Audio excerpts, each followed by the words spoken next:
And the reason, as I say, they gave was the world is decolonizing. Now, that thing that I was looking for, I found it. In English-speaking Canada, I think all of you unionists would like to hear this. In English, this is the Ontario, my province, which is very proud of the British connection. This was the Ontario geography textbook. They had a whole section in here on the British Empire, and these were the words. I just want to read this to you. The empire extends from farthest north to farthest south, from farthest east to farthest west, girdling the globe with lands over which floats the Union Jack, proud symbol of power, justice, and freedom.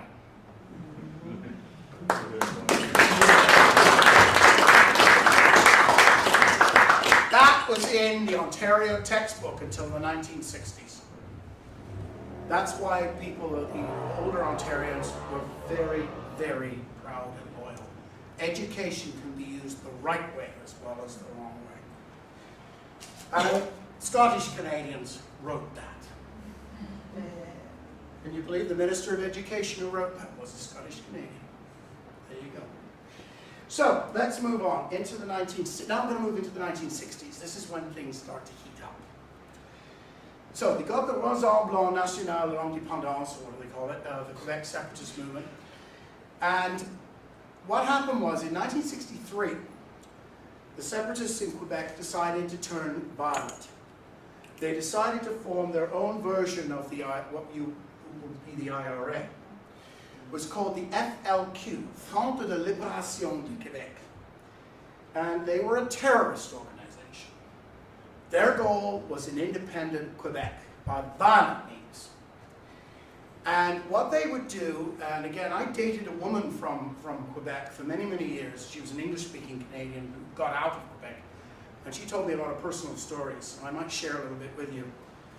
In the 1960s, now in Canada, when you go to post post a letter, I know most of you probably write emails now, but if you do have to post something, you go to the post box and there's this little slot where you put the letter in. In our country, the mailbox has a little door that you pull open and you put your letter into it.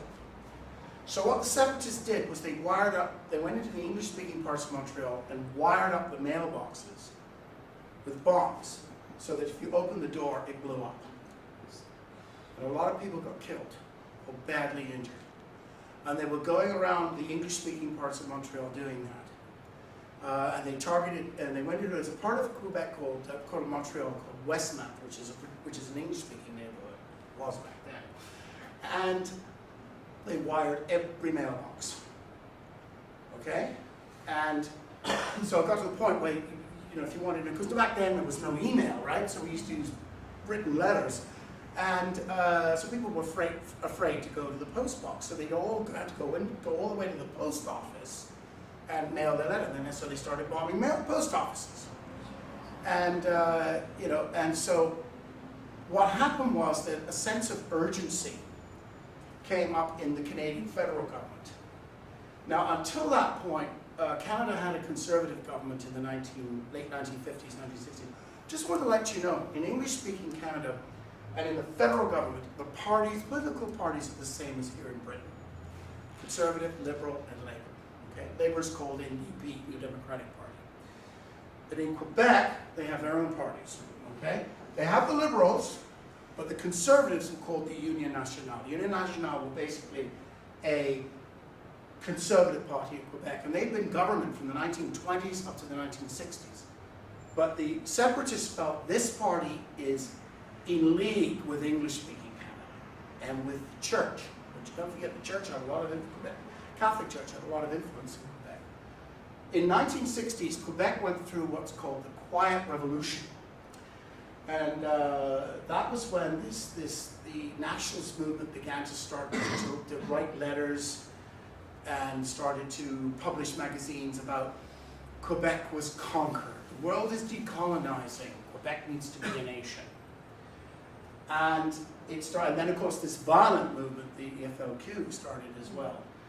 And at that time, the Union Nationale were defeated in 1960, and the Liberals came to power in Quebec. And the Liberals, they were committed to Canada, but they were also committed to started making concessions to the Nationalists.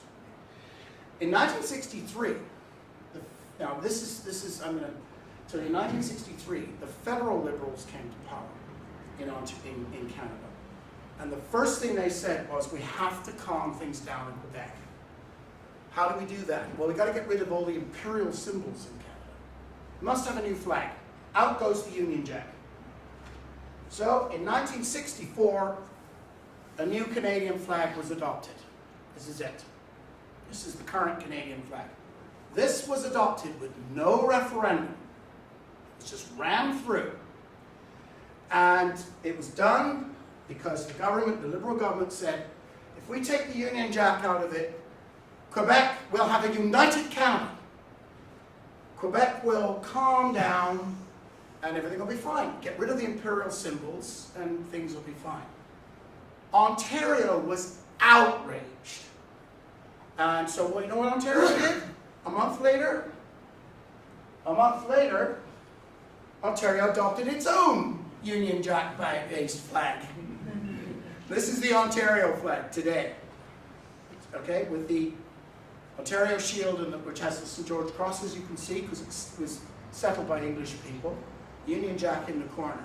This is Ontario's flag, adopted 1 month after the change of the Canadian flag. Then the government said, well, we must get rid of the word Dominion. We must take the word Royal out of the Royal Canadian Navy and the Royal Canadian Air Force to school them the Canadian Navy and the Canadian Air Force. And they started tearing down all our traditions without consulting the people, of course. There wasn't any referendum. When they changed the flag in 1965, they changed the flag, but there wasn't any referendum. They said, oh, we were mandated to do it. We said, look, we ran in 1963, when we ran for office. That was part of our platform. So you voted for us, so therefore we've got a mandate to do it. Well, never mind the fact that people may have voted for them on other things. But it tore the country apart. It was really, really upsetting. But the main purpose was the federal government felt if we remove the imperial symbols, and then you see what I'm saying, you're seeing concessions, remove the imperial symbols, and then Quebec will be happy and everything will calm down. Well, cut a long story short, ladies and gentlemen, didn't work. Because the FLQ got worse in the late 60s. And then finally, in 1970, they kidnapped 2 diplomats. A British one and a Canadian one. The Canadian one his name was Pierre Laporte. He was a Quebecer. They killed him.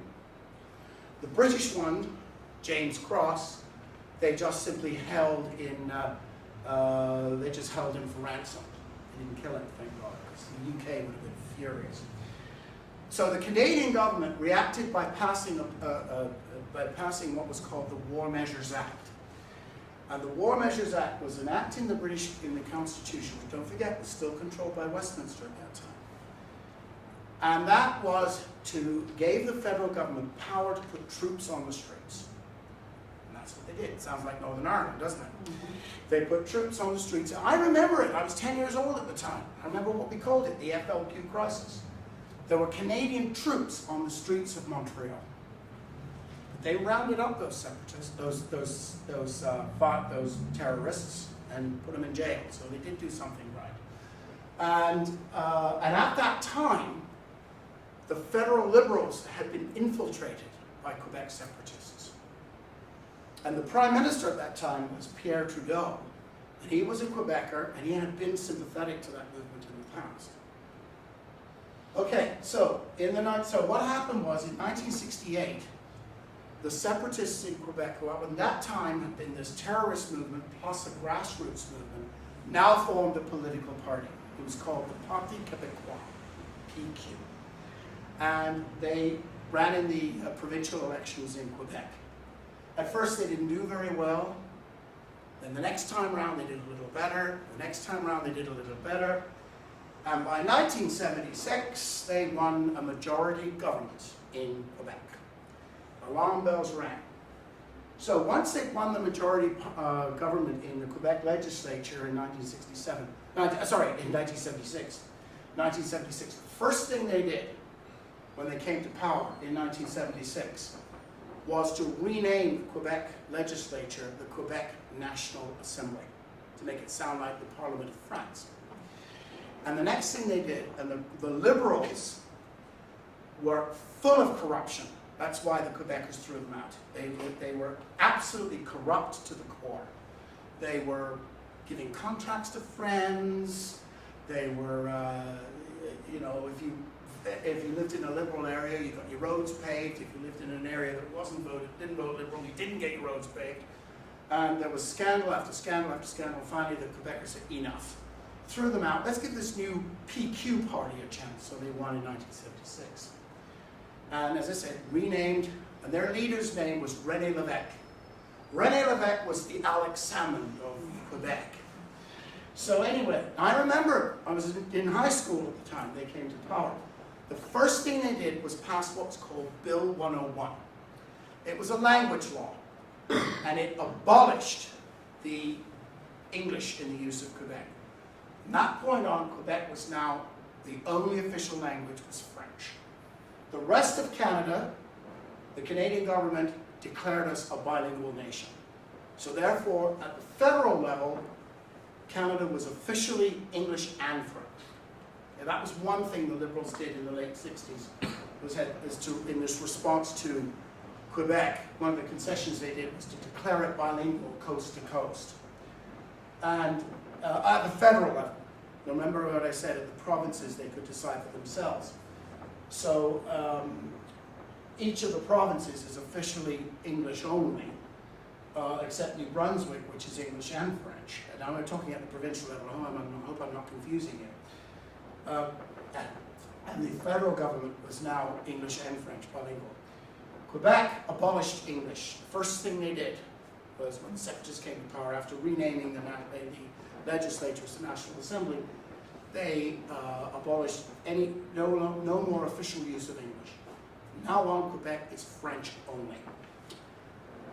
And another part of the law that they passed was where they passed a sign law. Every road sign in Quebec had to be French only. So all the English was taken off. So it had to be French only. They also passed laws on what schools you could put your children in. If you had one parent that was of English, I think one parent that was English speaking, you could put your children into an English speaking school. But if your parents were both French speaking, they had to go to a French school. They could not go to an English speaking school. And now here's the interesting part, here's the funny part. They passed a sign law. If you put up a sign in anything other than French, you would be fined. And they set up a language police that went around, and if they saw any signs that had anything other than French, you got a ticket with a huge fine on it. And you were told you had to pay that within you had 30 days to change the sign. After that, you paid a huge fine. It was hundreds of dollars. And the thing is, in Ontario, we've got bilingual signs only in the areas where there's French-speaking people, maybe in the north. In southern Ontario, where I live, it's all English only. It's all English-speaking. The moment you cross the border into Quebec, the signs go French only. There's no English anymore. And they were even telling companies how many people, that they had to hire French-speaking people. And they were basically interfering people's lives. Even if you put up a sign, like you just took a piece of cardboard, wrote "Jumble Sale Today," and stuck it outside your house, if the language police came along, saw that, they'd knock on the door and say that has to be changed. There was a guy, I remember reading the story about a guy in Montreal who ran a fish and chip shop. Been there for years. All his customers were English-speaking Canadians. He was in the English-speaking part of Montreal. And his sign said, "John's Fish and Chips," or whatever. He was told by the language police, you have to change that to "Poisson et frites." You cannot put fish and chips. He took it to court. The court said, oh, but language is a provincial jurisdiction and the province has every right to change it. So, you lost. The poor man had to change his sign at his own expense, and because of the language law. And all his customers were English speaking. That's how silly it got. You know, they actually created a language police. And their job was to go around and make sure that everybody complied with the French only. Now, here comes the really crazy bit. They told, you know, you've been to airports. And in the airport, you know the air traffic controllers in the tower that talk down the planes, you know, use runway 9 or whatever. Those, in every airport in the world, they use English. Because it's the, you know, you've got all these planes coming in from all over the world, all different countries. There's got to be one common language for them to understand. So it's English. Quebec government told the air traffic controllers in Montreal they had to use French. Quebec French. And there was a very near serious collision. Two planes very nearly collided. I think it was a Turkish airline and a Canadian airline or something. And they couldn't understand what this guy was saying. It became that serious. Now, I also want to tell you that the PQ and the Parti Québécois and the SNP are very close buddies.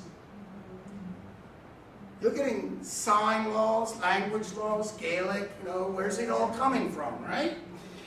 So, but what happened was that once the sign law and language laws came into place in Quebec in 1976, businesses started leaving.